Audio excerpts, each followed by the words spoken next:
मेरे सामने मस्जिद अक्सा के वो हालात हैं कि जहाँ तरावी पढ़ते हुए लोगों को लहूलुहान किया गया। जो उम्मत मुस्लिमा के हालात हैं, कुछ भी जो बंदा दर्द दिल रखता है, आज वो सोचने पे ज़रूर मजबूर है कि हर जगह उम्मत मुस्लिमा ही क्यों जुल्म का शिकार है। ऐसे हालात से बचने के लिए हमें क्या करना चाहिए? खाकम बदहन, हमारे पास क्या गारंटी है जो कुछ आज मस्जिद अक्सा में हो रहा है वो कल यहाँ नहीं होगा? माज़अल्लाह, अल्लाह हमेशा महफूज रखे। लेकिन कुफर इस हद तक दलेर हो चुका है, जसारत कर रहा है। एक हदीस शरीफ पहले भी किसी मौका पर मैंने आपको सुनाई होगी। रसूल अकरम सल्लल्लाहु अलैहि वसल्लम ने फरमाया था, ये जो मस्जिद अक्सा में तरावी में वाक़या पेश आया, उस हदीस में इसका जिक्र है। रसूल पाक सल्लल्लाहु अलैहि वसल्लम ने सदियों पहले गैब की खबर दी। मुस्तदरक लिल हाकिम में वो हदीस शरीफ है, लयंतक़िदन्न उरल इस्लाम उर्वतन उर्वा। ये जो दीन इस्लाम मैं लेके आया हूँ, इस पर हमले होंगे और इसके कड़े एक एक करके टूटेंगे। यानी कड़े तशबीह दी के वो सहारे की जिनको पकड़ के उम्मत अपना सफर कर रही होगी, तो दुश्मन एक एक उम्मती को शिकार करने की बजाय कड़े पर हमला करेगी कि जिसने वो पकड़ा है वो ही गिर पड़े। तो एक कड़ा टूटने से लाखों करोड़ों वो तूफाने जिंदगी की नजर हो जाए।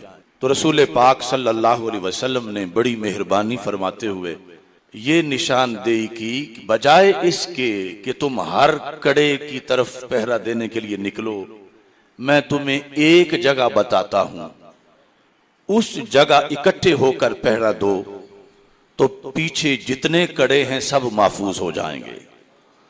और अगर वहां तुमने पहरा ना दिया तो फिर एक एक करके टूटता चला जाएगा। अब जाहिर है कि मसलन 1000 जगह पे पहरा देना हो तो ये मुश्किल है, और एक जगह पे देना हो तो आसान है। आपने हमें वो पहली जगह बताई, मगर अफसोस कि हमने वो भुलाई, जिसके नतीजे में आज के हालात का हमें सामना है। सरकार सल्लल्लाहु अलैहि वसल्लम ने तो कोई कमी नहीं छोड़ी, यानी इस मरहले की भी रहनुमाई सरकार ने फरमाया अव्वलुहुन्ना नक़दन अल हुक्म व आखिरुहुन्ना अस्सलाह। पहले कहां सब इकट्ठे होके पहरा दें?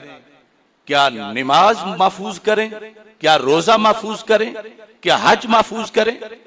क्या निजाम ज़कात? क्या तहज्जुद? क्या तिलावत? सबसे पहले कहां पहरा दें?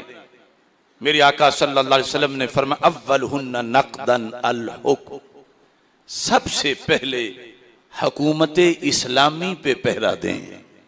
फरमाया दुश्मन तुम्हारी नमाज पे पहले नहीं हमला करेगा, तुम्हारे रमजान पे पहले नहीं करेगा।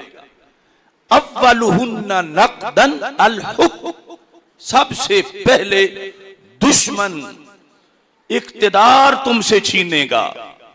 व आखिरुहुन्ना अस्सलाह, और आखिरी हमला नमाज पे करेगा।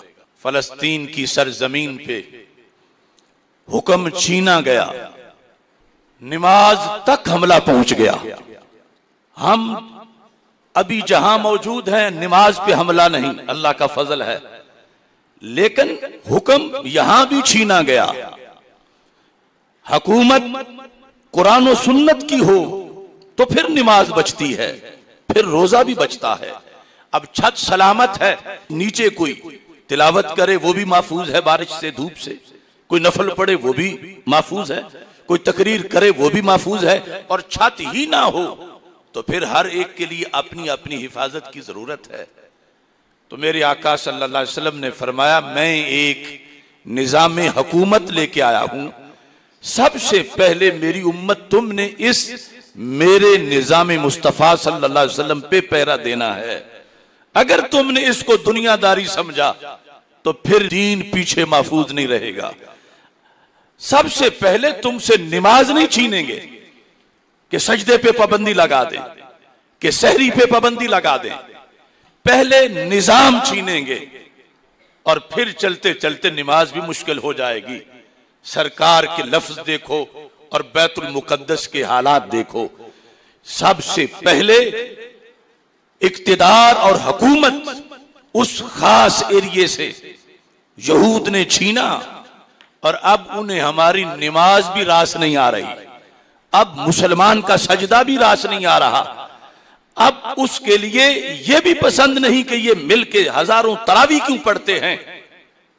तो रसूल अकरम नूर मुजस्सम शफी मुअज्जम सल्लल्लाहु अलैहि वसल्लम का फरमान पूरी दुनिया के मुसलमानों को झंझोड़ रहा है। और खाकम बदहन ये जुज़वी तौर पर जो हरमैन शरीफैन के अंदर एक पाबंदी कि किसके पास लाइसेंस है वो अंदर नमाज के लिए जाए, जिसके पास नहीं वो ना जाए, या मुकम्मल लॉकडाउन, ये एक सूरत तो सामने नजर आ भी रही है। मगर आज अगर बैतुल मुकद्दस की तरफ तवज्जो ना की गई, उस हदीस की रोशनी में जो हमारे आका सल्लल्लाहु अलैहि वसल्लम ने हुक्म दिया कि अपना निजाम पहले काबू करो, अपना कानून हुकूमत उसके मुताबिक सब कुछ होगा तो फिर बचेंगे। खुदा की कसम अगर आज बैतुल मुकद्दस के लिहाज से ये सोए हुए अरब इर्द गिर्द के और अय्याश और बदमाश शहजादे इन्होंने अगर बैतुल मुकद्दस की खबर ना ली तो कल हरमैन शरीफैन पे पहरा भी मुश्किल हो जाएगा। कि ये हुकूमत दुनियादारी ये तो किसी और का शोबा है, ये दीन वाले इसका नाम क्यों लेते हैं।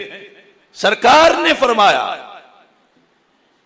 कानत बनु इसराइल तसूसुहुमुल अंबिया, फरमाया बनी इसराइल की सियासत, ये लफ्ज सियासत सरकार ने बोला, अगरचे उसका वो माना नहीं जो आज लिया जा रहा है, इस्लाहे अवाम।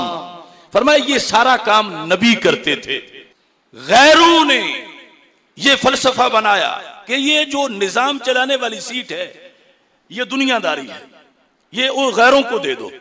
उन्होंने हमसे छीनने के लिए लोगों के जहन पायजन किए और सीट छीन ली, अपने एजेंट बिठा दिए। और रसूल पाक सल्लल्लाहु अलैहि वसल्लम की हदीस आज पूरी दुनिया में मुसलमानों को झंझोड़ रही है कि कहीं रोहिंग्या मुसलमानों का मसला है, कहीं कश्मीरियों का है, कहीं फलस्तीनियों का है।